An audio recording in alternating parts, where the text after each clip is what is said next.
नमस्ते बच्चों। आज मैं कक्षा 10 सामाजिक विज्ञान में सत्ता की साझेदारी नामक पाठ पढ़ाऊंगा। सत्ता की साझेदारी की आवश्यकता क्या है? समाज में विभिन्न समूहों के बीच सत्ता की बराबर भागीदारी बनी रहे, जिससे उनमें किसी भी प्रकार का सामाजिक टकराव की स्थिति ना आने पाए। सभी लोग अपने आप को सत्ता से जुड़ा हुआ महसूस करें। इन्हीं सब आवश्यकताओं की पूर्ति के लिए सत्ता की साझेदारी की जाती है। इससे सत्ता में स्थायित्व भी आता है। अब दूसरी बात है सत्ता की साझेदारी के रूप। इसके रूप क्या है? प्राचीन काल में सत्ता किसी एक व्यक्ति के अंदर ही केंद्रित होती थी या किसी एक स्थान पर ही सत्ता केंद्रित होती थी, किंतु समय के साथ साथ स्थितियां बदलती गई और अब सत्ता का विकेंद्रीकरण रूप सबके सामने है। आधुनिक लोकतंत्र में प्रत्येक धार्मिक समूहों, प्रत्येक जातीय समूहों, प्रत्येक आयु वर्ग के लोगों का अर्थात हर प्रकार के लोगों की भागीदारी बनी रहे, चाहे वो अल्पसंख्यक हों चाहे बहुसंख्यक हों, सबकी भागीदारी सत्ता में बनी रहे। इसके लिए सत्ता की साझेदारी की जाती है और सत्ता की साझेदारी के रूप में नंबर 1 सरकार के विभिन्न अंगों के बीच साझेदारी। सरकार के विभिन्न अंग जैसे कार्यपालिका, व्यवस्थापिका तथा न्यायपालिका सरकार के विभिन्न अंग हैं। इनको क्षैतिज वितरण भी कहा जाता है।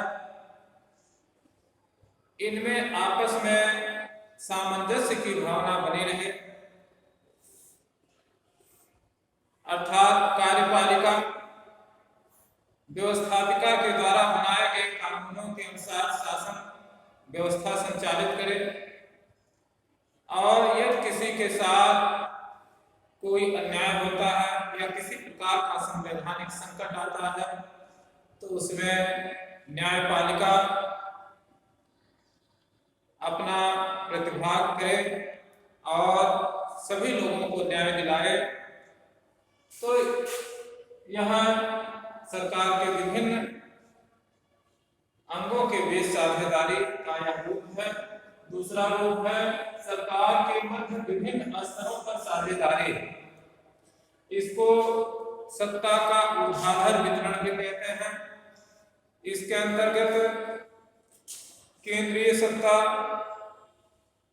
राज्य सरकार की सत्ता तथा निकाय स्तर पर सबके अपने अपने अधिकार हैं। सबका अपना अपना संवैधानिक दायित्व है। सभी अपने दायित्वों का पालन करते हुए और एक दूसरे से सामंजस्य बनाए रखें, इसके लिए संवैधानिक व्यवस्था है। तो इसको ऊर्ध्वाधर वितरण कहते हैं। और तीसरा है विभिन्न सामाजिक समूहों के बीच साझेदारी। समाज में तमाम प्रकार के सामाजिक समूह, धार्मिक समूह, भाषाई समूह आज पाए जाते हैं। सभी लोग अपने आप को सत्ता से जुड़ा हुआ समझें, इसके लिए इस बात पर ध्यान दिया जाता है कि सबकी भागीदारी बराबर बनी रहे, क्योंकि लोकतंत्र में जनता का ही सरकार होती है, जनता ही प्रतिनिधियों का चुनाव करती है और वही प्रतिनिधि जाकर सरकार बनाते हैं। इस प्रकार से अप्रत्यक्ष रूप में जनता की भागीदारी सरकार में होती है। तो यह भागीदारी प्रत्येक समूहों की बनी रहे, चाहे वो अल्पसंख्यक हो चाहे बहुसंख्यक हो। और यदि अल्पसंख्यक समूहों की भागीदारी नहीं हो पा रही है तो इसके लिए संवैधानिक व्यवस्था देकर उनकी भी भागीदारी सुनिश्चित किया जाए, इस बात पर विशेष ध्यान दिया जाता है। और चौथा है राजनीतिक दलों दबाव समूहों के बीच साझेदारी। विभिन्न प्रकार के विचारधाराओं के अनुसार लोगों को अपनी विचारधारा के अनुसार राजनीतिक दल गठित करने का, चुनाव लड़ने का अधिकार संविधान प्रदत्त है। तो इन अधिकारों की रक्षा करने के लिए तथा बहुत सी बातों के लिए कुछ सामाजिक संगठन या असंतुष्ट वर्ग आंदोलनों आदि के माध्यम से सरकार पर दबाव बनाना चाहता है, तो वो भी अलग थलग अपने आप को न महसूस करें, इसके लिए भी ध्यान रखा जाता है।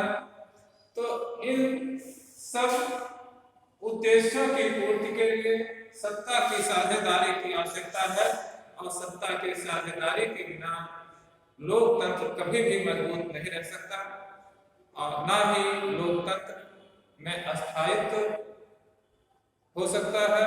इसलिए सत्ता की साझेदारी आवश्यक है। हर स्तर पर सत्ता की साझेदारी होनी चाहिए। प्रत्येक व्यक्ति अपने आप को सत्ता से जुड़ा हुआ महसूस करे। इन्हीं बातों को ध्यान में रखते हुए यह संवैधानिक उपाय किया गया है। धन्यवाद।